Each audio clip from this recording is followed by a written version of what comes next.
이 테슬라의 로봇택시 계속 이어가겠습니다. 1편에서는 테슬라가 머스크가 공언한 지 무려 10년 만에 마침내 테슬라의 로봇택시를 공개했다.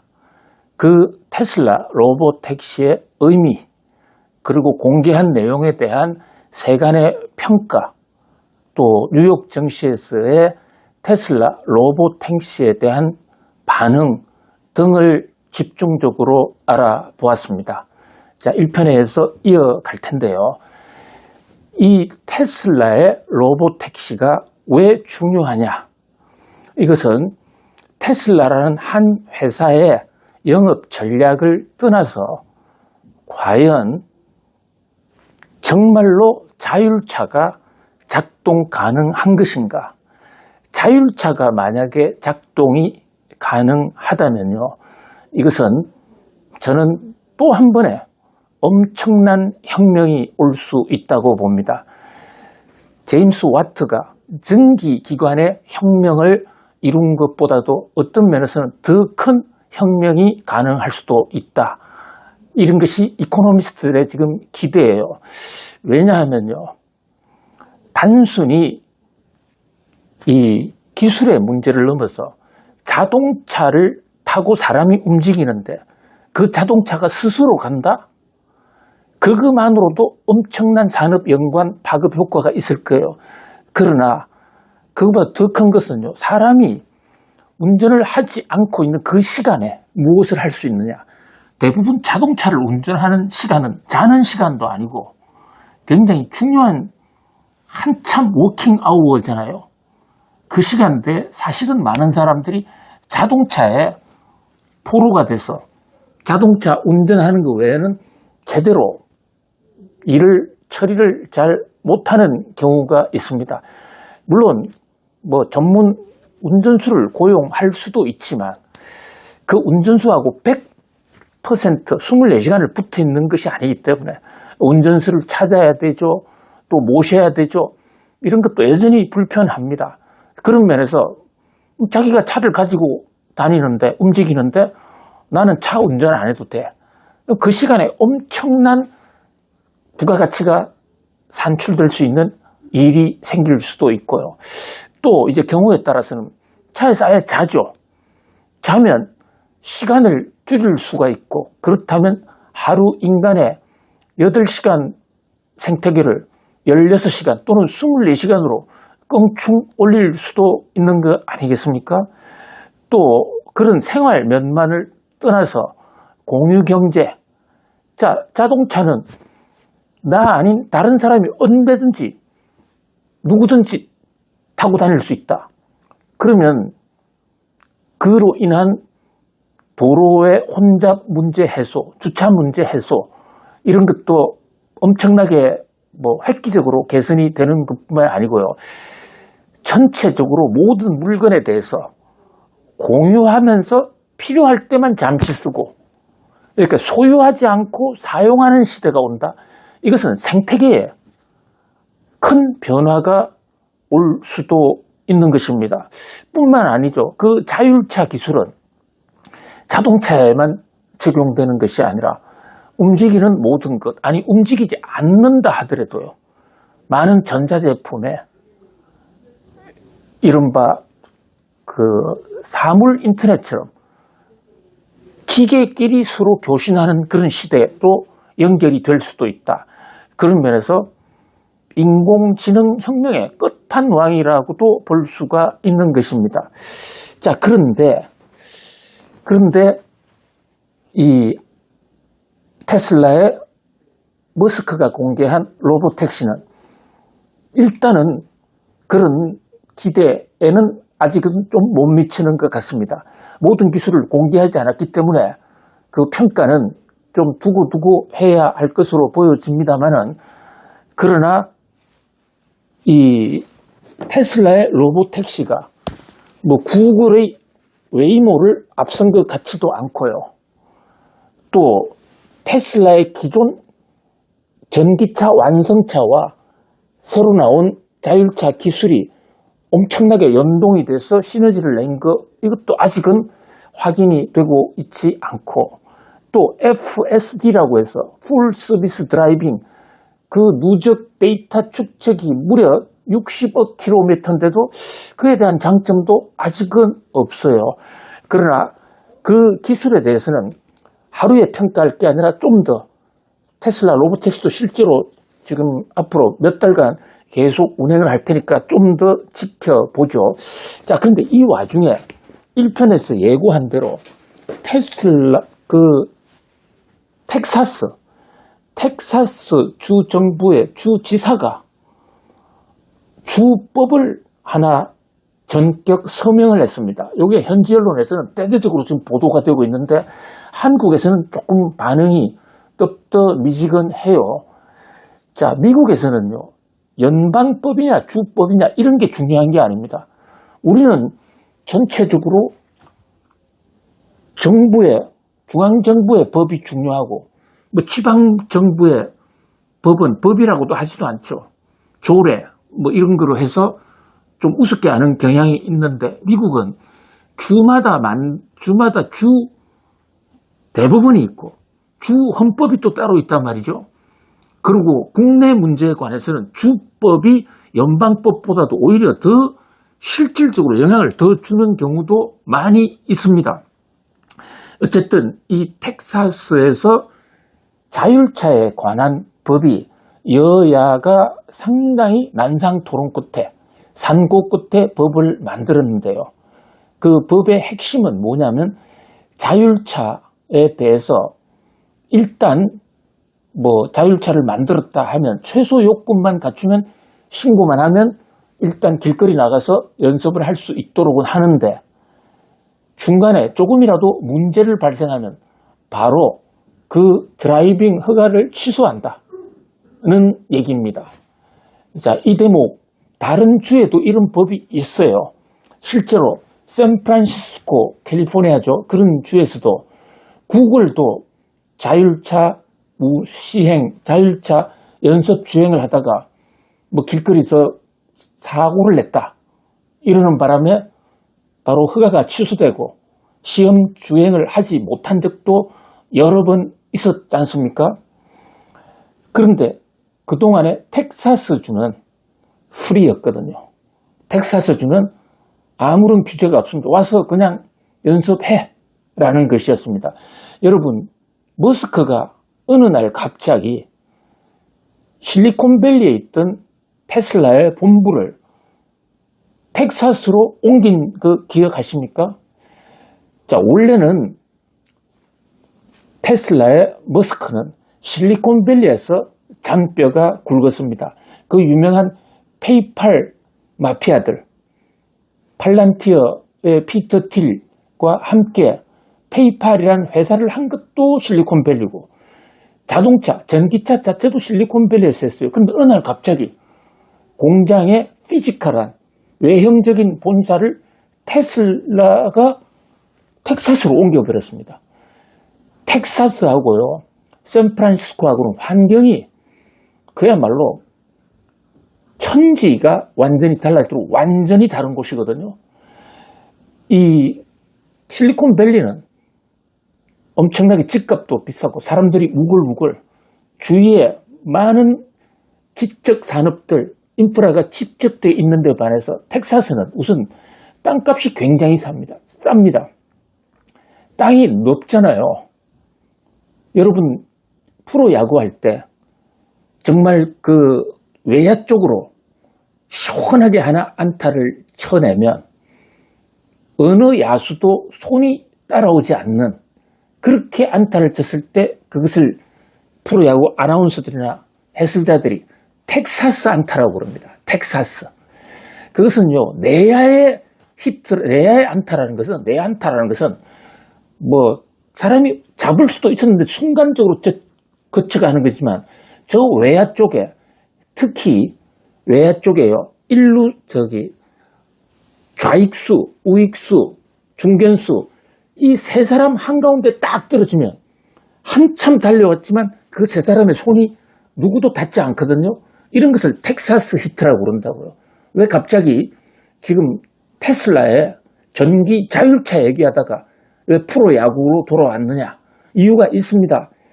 텍사스 안타는 아무도 접촉하지 않는, 아무도 손 닿을 수 없는 넓은 한복판에 떨어뜨린 걸 텍사스 안타라고 그러는데, 그게 왜냐? 텍사스라는 지역이 넓고 고속도로가 제일 잘 돼 있단 말이죠. 그래서 사실은 전기차에 자율차 구상을 하면서 샌프란시스코 같은데 이런 환경은 사실 좀 실험하기에는 좋지가 못해요. 사람은 많이 몰려 있지만. 그래서 뭐 일각에서는 세금이 많아서 또는 인건비가 비싸서 텍사스로 가는 거 아니냐라고 추측했지만은, 사실은 자율차에 대한 자료 축적, 데이터 축적하기 위해서는 시험 운전을 완벽하게 해야 되거든요. 지금요, 이 구글이나 아마존, 뭐 구글은 이미 상업 운전도 하고 있지만, 구글에 웨이모가 있고 아마존에 축스가 있고 또 뭐 중국에도 여러 개의 자율차가 있습니다만은, 아직도 축적된 데이터가 완벽한 자율운전 5단계까지 하기에는 부족한 측면이 많이 있습니다.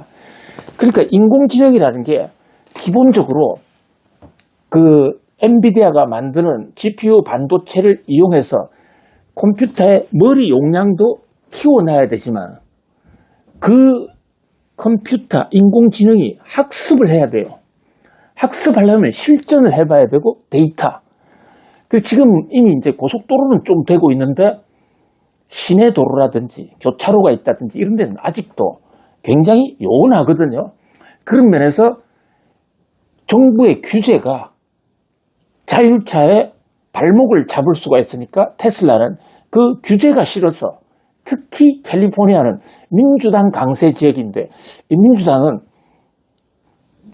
공화당보다는 좀 규제가 강하고 사회복지가 강한 곳이죠. 반면에 공화당은 알아서 하라, 시장 방임주의적 성격이 많으니까 공화당이 장악하고 있는 이 텍사스는, 또 공화당 대통령으로 부자가 아버지 아들이 연이어 대통령을 했던 그 부시 가문의 뿌리가 지금 텍사스에 있기도 합니다. 그 넓은 초원에 가서 무작정 연습을 하자. 그리고 또 텍사스라는 곳에 주의 풍토, 텍사스 사는 사람들의 어떤 기질, 이런 게 간섭받기를 싫어합니다. 그래서 정부 규제를 잘 안 따라요. 링컨 대통령이 노예 해방을 했을 때요.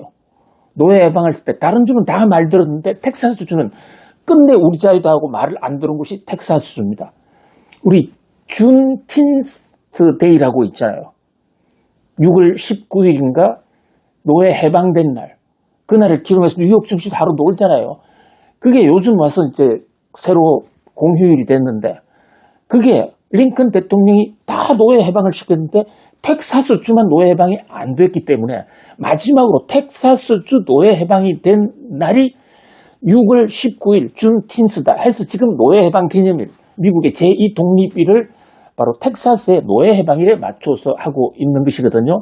그만큼 텍사스는 간섭 규제 시대였기 때문에 자동차, 자율차 하기에는, 특히 이 데이터를, 자율주행의 데이터를 쌓기에는 텍사스만큼 좋은 주가 없다. 이래서 머스크가 옮겨갔는데, 그 텍사스에서 캘리포니아의 규제법과 비슷한 법을 만든 겁니다. 그래서 그 운전을 하면서 조금이라도 문제가 있다고 생각하면 언제든지 허가 취소할 수 있다. 이게 테슬라나 머스크로서는 날벼락이죠. 믿고 텍사스 왔는데 법을 만들어? 물론 그럼에도 불구하고 캘리포니아보다는 좀 규제가 좀 상대적으로는 완화된 곳이 텍사스라고 볼 수 있고, 땅값 싸고 세금 싸고, 그런 면에서 머스크가 갑자기 텍사스를 버리고 다른 데로 가지는 않을 것 같아요. 그러나 본인이, 머스크가 예상했던 그야말로 자율차 실험하기에, 데이터를 쌓기에 꿈의 천국이라고 생각했던 그 텍사스는 이제 끝난 게 아닌가. 그런 점에서 이번에 주지사가 서명을 한 그 자율차 규제법이 상당히 앞으로 테슬라에게 영향을 줄 것으로 보여집니다. 물론 머스크는 이 법을 무력화시키기 위해서 또 각종 입법 로비도 하고 또 이게 주법이기 때문에 연방법을 통해서 자기가 그동안 브로케미를 쌓아왔던 트럼프를 통해서 또 공화당 당원을 통해서 연방 차원에서 주법을 무력화시킬 수 있는 그런 법적 장치가 있기는 해요. 어쨌든 주목이 되는데요. 이 자율차와 관련해서 우리나라도 지금 어디까지 규제할 것이냐, 이게 상당히 중요한 과제로 되어 있지 않습니까? 중국이 왜 자율차가 빠르냐? 규제가 거의 없거든요. 공산당이 하는데 왜 규제가 없느냐? 그렇습니다. 중국은 공산당이 필요한 규제는 엄청나게 많은데 공산당이 규제가 없는 것이 당분간 우리 공산당의 이득이 된다 하면 꼭 필요한 규제도 없애버리는 게 중국 공산당이잖아요. 지금 자율차가 그 형국이거든요. 자율차 실험하다가 사람이 죽어갈 수도 있습니다. 이것을 미국이나 한국 같은 데서 인권적인 측면에서 이거 더 이상 바라볼 수가 없는 그런 사회적인 저항이 있을 수 있지만 중국에서는 국가적인 과제야 하면 그냥 넘어간단 말이죠.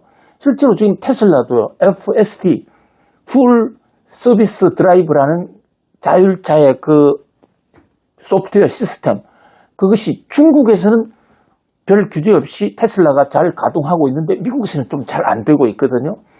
그만큼 자율차의 운명은 규제가 좌우한다 이렇게 볼 수도 있고요. 테슬라의 머스크가 바보가 아닐진데 자기가 엄청난 돈을 내고 또 욕까지 먹어가면서 트럼프 대통령 선거운동도 하고 트럼프 대통령 최측근에서 돈도 선거자금도 엄청나게 내고 이렇게 가까이 뛰었던 이유 중에 하나도 바로 이런 테슬라의 자율차라든지 이런 것에 대한 규제를 연방정부 공권력을 통해서라도 좀 막아보자는 그런 포석이 저는 가장 컸다고 봐요. 물론 스페이스 X의 나사에 정부 물량을 받겠다라는 그런 것도 한 요인입니다만은 보다 큰 대목은 결국 지금 머스크와 테슬라의 운명은 테슬라가 자율차 로보택시에서 얼마나 성공하느냐 이 대목이 있거든요. 여기서 성공한다면 다른 분야는 그냥 따라올 가능성도 있어요. 자, 그런데 이제 이 대목에서 경제학자들은 붉은 깃발법, 자, 여러분 혹시 들어보셨나요? 우리 김대호 영상의 구독자님들은 수준으로 할 때는 새로 듣는 얘기는 아닐 겁니다. 그러나 앞으로도 이 대목이 전기차, 자율차의 운명을 좌우하는 데 있어서 하나의 반면교사로서 하나의 교훈이 된다 이거죠. 이 붉은 깃발법은 1865년에 만들어졌습니다. 1865년이요.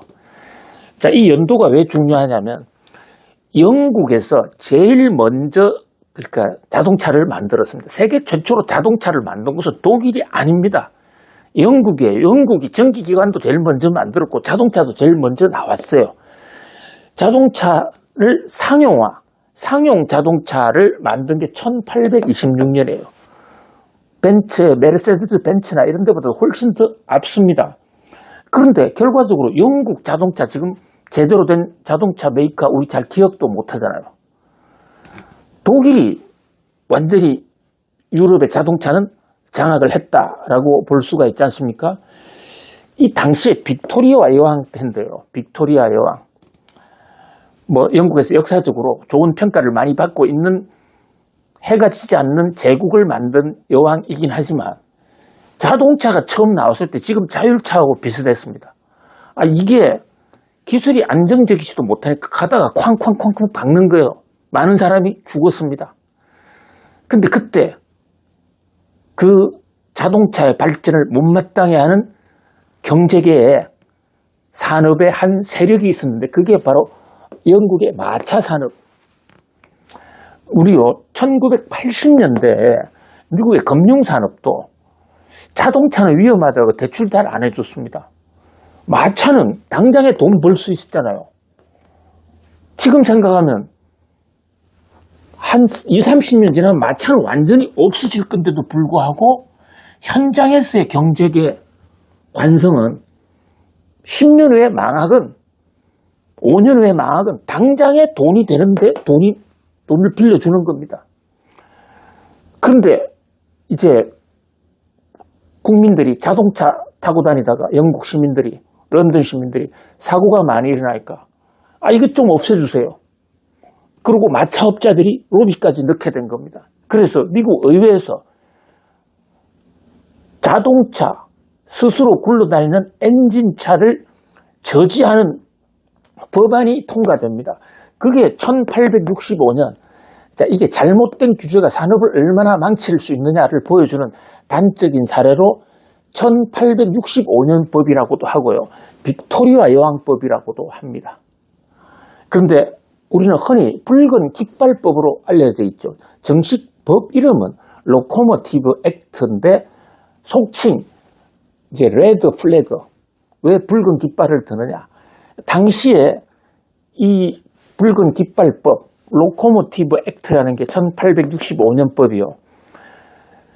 길거리 다니는 사람들을 보호하고 특히 마차 산업을 보호하기 위해서 몇 가지 규제를 주는데 우선 시속 16km 이상을 절대 달리지 못하게 합니다.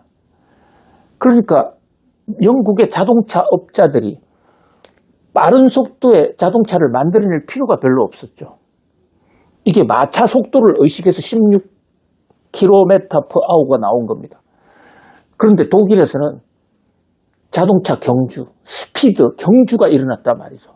그 결과가 결국 기술력의 격차로 벌어지게 된 것이고, 자, 그 다음에 또 앞에 가는 사람들이나 마차의 안전을 위해서 자동차를 몰고 가는 사람들은 세 사람이 반드시 타야 돼. 한 사람은 운전석, 한 사람은 기관이, 엔진이 펑펑펑 소리가 난다든지 또는 그 안에 석탄이 부족해가지고 파괴된다든지 길거리에 쓰는 일이 있으면 안 되기 때문에 기관사가 한 명 따로 있고 운전사가 한 명 따로 있고 그 다음에 깃발을 드는 기수가 한 명 있어야 됩니다. 이 사람이요, 앞에 약 50m 정도 앞에 나와서 뛰어다니면서 앞에 사람들한테 차 지나갈 겁니다 하고 신호해 줘야 돼요. 그러니까 누가 자동차를 타려고 하겠습니까? 수요도 안 생기고 공급도 안 생기고 새로운 기술에 대한 도전도 하지 않고. 자, 그래서 지금 미국 현재 워싱턴에서도요, 자율차를 광범위하게 좀 실험할 수 있도록 허용을 하자. 이거 못하면 중국에 뒤진다. 이런 좀 경각심을 갖고 자율차에 대한 규제를 완전히 철폐하자는 세력이 있는가 하면 자동차 기술, 자율차가 언제 되겠어? 그런데 그 자율차가 다니다가 사람을 죽이거나 횡단보도에서 인식을 못했다든지, 인식을 하더라도요, 새로 생긴 돌발 변수는 인공지능은 모르잖아요.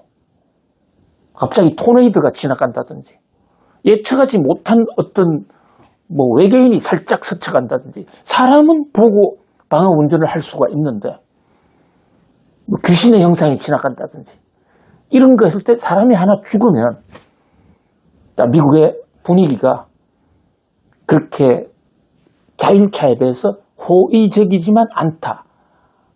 그런 면에서 지금 미국 워싱턴에서는 완전 자유방임주의자와 규제를 통해서 안전을 보호해야 된다는 이러한 세력들이 팽팽하게 맞서고 있는데, 이번에 텍사스에서, 아니 그것도 자유의 상징, 아무도 손을 닿지 않는다고 텍사스 안타라고 그랬는데 거기서 몇 가지 실수를 하면 바로 허가 취소를 하겠다라는 법을 만들어서 주지사가 서명했고 공표해 버렸습니다. 사실 머스크는 이 법 때문에 주의회에서 논의가 되고 있었으니까요, 이 법을 저지하려고 노력을 많이 했고, 또 이 법 나오기 전에 실험을 하려고 로보택시 일정도 기술이 준비됐건 안 됐건 빨리 내려고 많이 노력을 했는데, 텍사스의 국회의원들이 역시 빠른 속도로 합의를 이루어서 규제할 수 있는 권한을 주지사한테 줬네요. 물론 주지사가 당장 규제하는 것은 아니지만은, 아무튼 테슬라로서는 또 하나의 악재를 만났다. 테슬라 입장에서는 미국서 일단 실험을 좀 많이 해야, 실험을 한다는 것은 단순하게 어떤 새 제품을 테스트한다는 걸 넘어섰어요. 자율차의 세계에서는 실험 이꼬르 데이터를 쌓는 겁니다. 예측 불허의 그런 상황도 오랜 실험을 하게 되면 그것이 극복할 수가 있잖아요. 그런 어떤 그 테슬라의 기술 개발을 위해서 자율 환경이 필요했다는 점에서 이번에 만들어진 공표된 이 테슬라의 법은 좀 부담이 될 가능성이 있습니다. 자, 이 법을 둘러싼 앞으로의 시행 세칙이나 또는 테슬라의 반격 움직임, 유의미한 변화가 있으면 구독자님들한테 쏴서 보내 올리겠습니다. 자, 오늘은 테슬라의 로보택시 출시와 이 붉은 깃발법 이야기, 이 텍사스의 규제법이 테슬라에 어떤 영향을 미칠 것인가를 중점적으로 말씀 올렸습니다. 여러분 오늘도 성공하세요. 감사합니다.